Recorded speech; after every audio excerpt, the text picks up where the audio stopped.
Hi folks, with Tacitus Today, your pushback channel. Thank you for joining this audio, radio, no pictures live stream.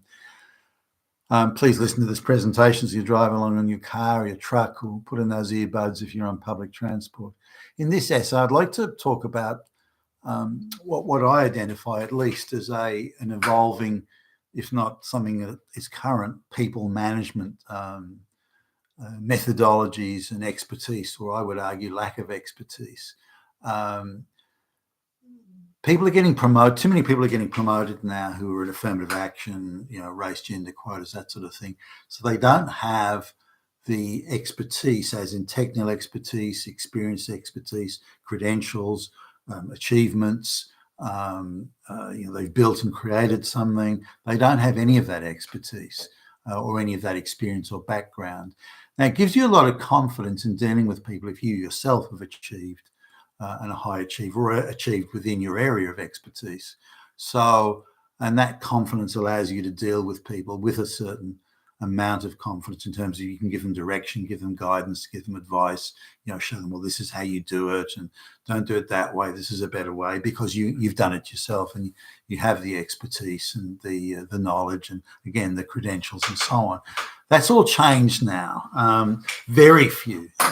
When I was a sort of a young guy coming up, and even into my sort of 20s and 30s, you would often, the people who would say interview you for a job, or your boss, or your direct manager or something like that, typically, not always, but typically would be people who had achieved and accomplished, built things, created things in their own right. So they had that type of self-assurance from someone that has achieved and accomplished things in their own right. And that again gives them that confidence in dealing with others. Now, it wasn't the perfect, sort of 100% perfect 100% of the time.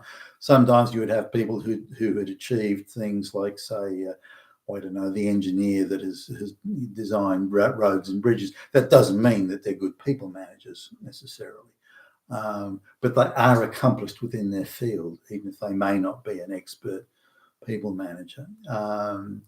And you would get different sort of idiosyncrasies from different people, which you'd expect. But today, hardly ever do I come across someone who's accomplished in their field, or has created or built anything. There are so many affirmative action and over-promoted black lesbians and that sort of thing, that very few people I deal with, male or female, even white people, by the way, very few have any sort of real expertise or accomplishment.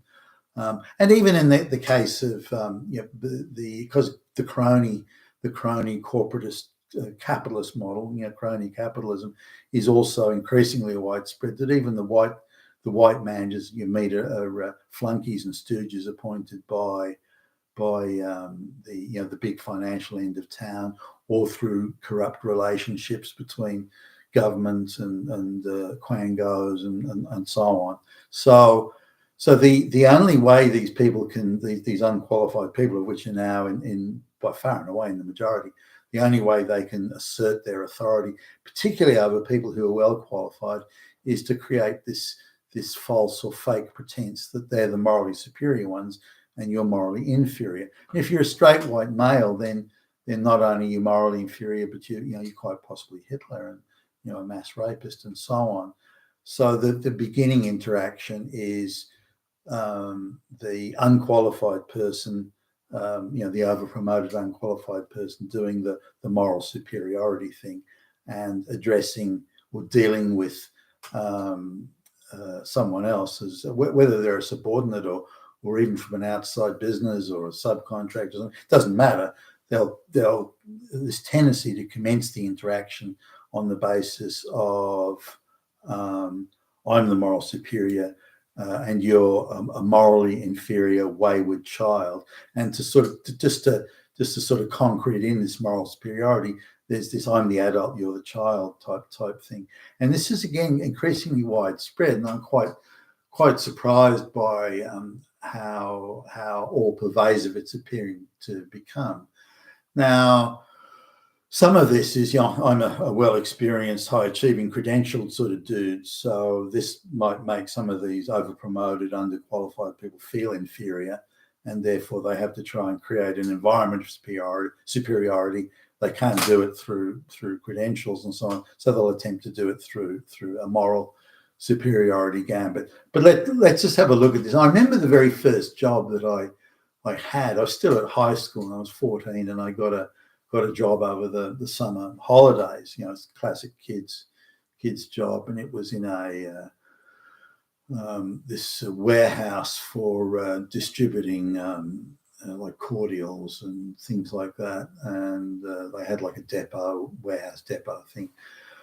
And I was 14, and I'd had a fairly sort of strict upbringing, so I accepted that adults were. I respected adults, and if you were older, then you were entitled to a degree of respect. I mean, boy, have things changed today. But an older white person is a Nazi. Back in my day, they were supposed to be more learned and more experienced, and thus more capable than I was, and thus deserving of respect. But that's changed. Anyway, the guy who was in charge there. Who was a dickhead, by the way. The guy who was in charge there, they used to employ lots of young kids over the summer holidays and they were selling lots of, trucks were coming in and out multiple times a day. So you were constantly running around loading trucks and unloading and that sort of thing. So the big trucks came in with the big delivery, and then smaller deliveries went out on numerous trucks. That was kind of how it was. Now the guy who was in charge there, he couldn't just say, look, Billy Bob, can you put that orange cordial on the truck when it comes? He couldn't do it. He was unable to deal with it that way, and I found out later on that he was, I know, dyslexic or illiterate or something or other, and so he had this terrible inferiority thing, and because he'd been with the company since.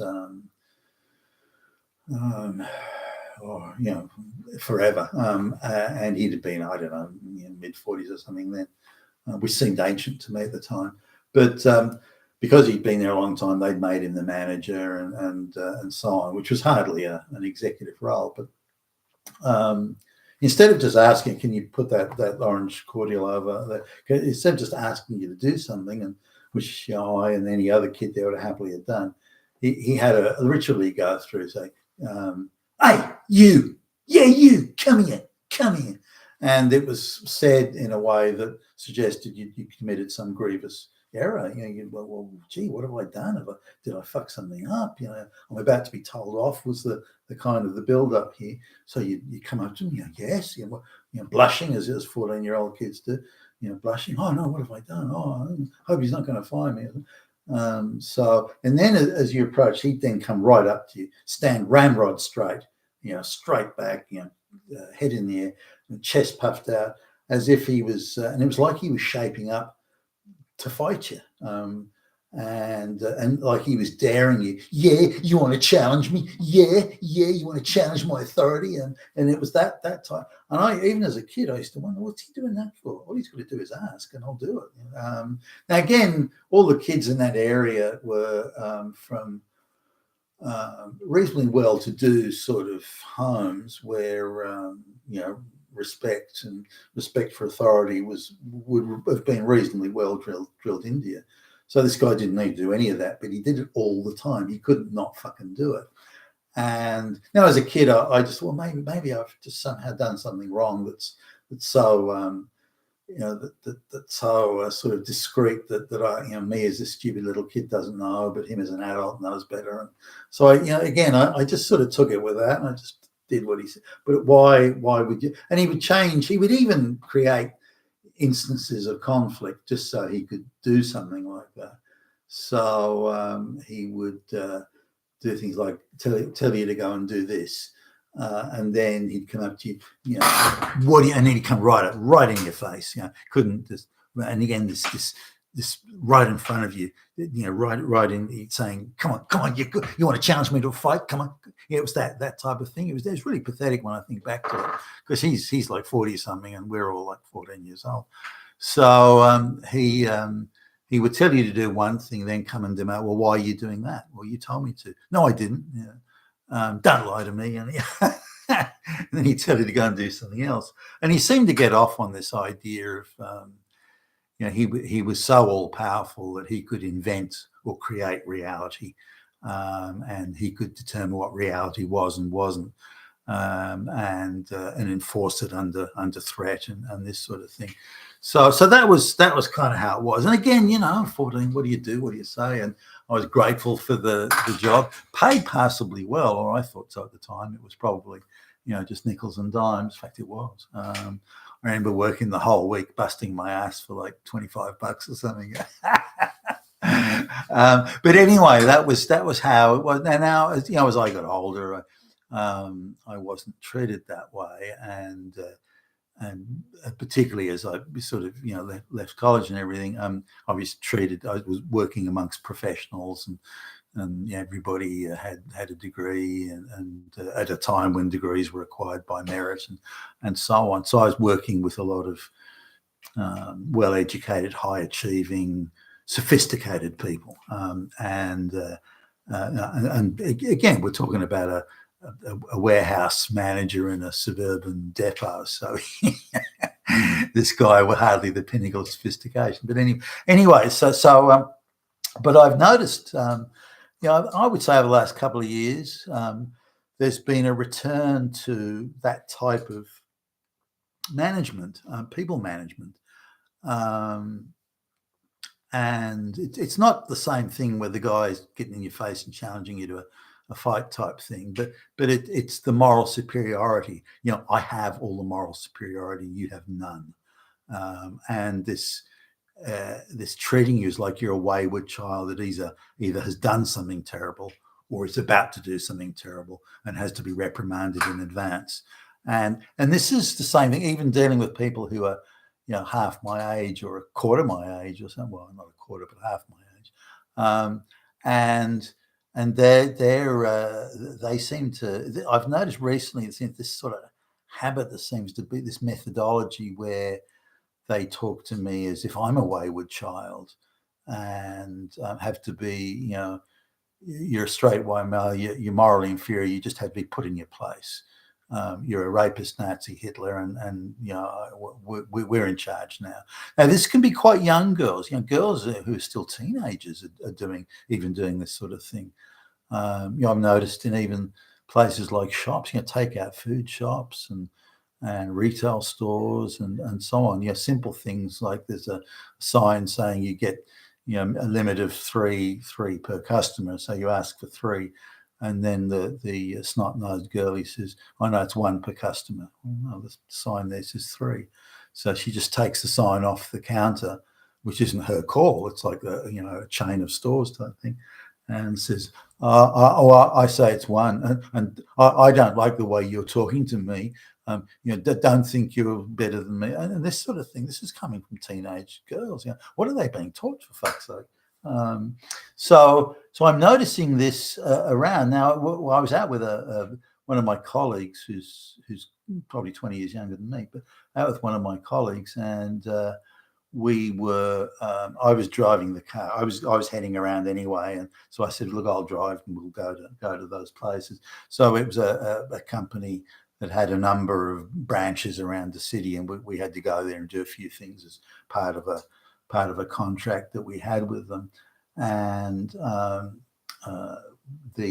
guy who's as far as I know, he's not in charge of anything, and certainly not directly responsible for anything in the contract, but he calls from the client. This is the client. He calls, and so my colleague answers the phone, puts it on speakerphone, and the guy says, "Oh, what are you doing?" And so he explains. What did you say? And so he goes through this ritual of he's a morally superior guy, holding he doesn't know I'm there, holding my colleague to account, and So this went on for a while, but it wasn't him trying to find out information. It was him trying to assert his supremacy, not find anything out or ask any meaningful questions. Like snotty journalists that try kill shot questions. They're not out to find anything out. It's just a prearranged sort of morally superior kill shot sort of gambit. And this guy was doing the same thing. Now, I haven't met him. I don't know, and I haven't met him since, by the way. So I can't really comment beyond what I heard on the phone call. So, but he just kept on with this. Say that again. What do you mean by that? What are you trying to tell me?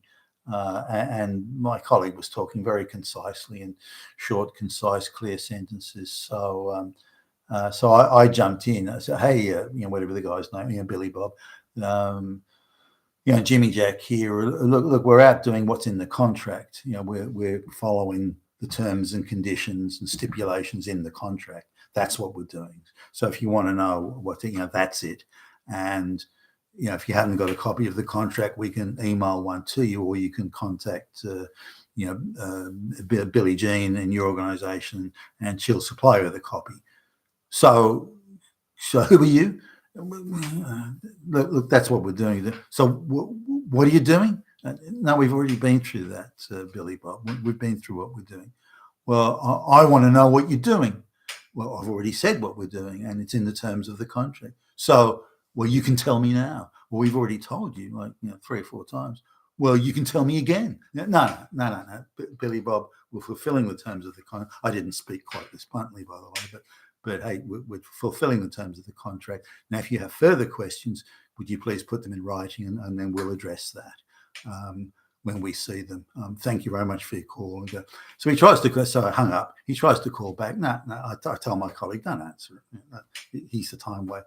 But this attempt to assert moral authority, but was and taught, but the tone on the guy's voice, as if my colleague, and then me actually, when I came joined in the conversation, that we were naughty children that had to be put in our place and told off. But he went through his development. You have to tell me what's happening. Well, we've already said. Will you tell me again? That type of thing. And I see this as more and more widespread. These sort of interactions are increasing in number, and I think it's directly due to affirmative action and race gender quotas, because you're constantly dealing with people that don't have the expertise, they don't have the confidence, they don't have the knowledge, they don't have the credentials, they don't have the necessary experience to be able to acquire the confidence in dealing with, whether it's outside contractors, as we were in that instance,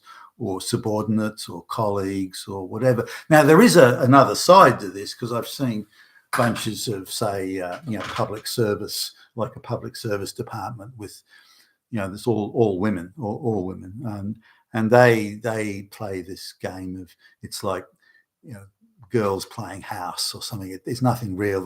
They instead of dealing with the reality of what's they have to do, or job they're supposed to need to do, they create this strange fantasy world where the reality actually doesn't exist, and they pretend that the fantasy is the reality, and they interact with each other on that basis, like children in a sandpit.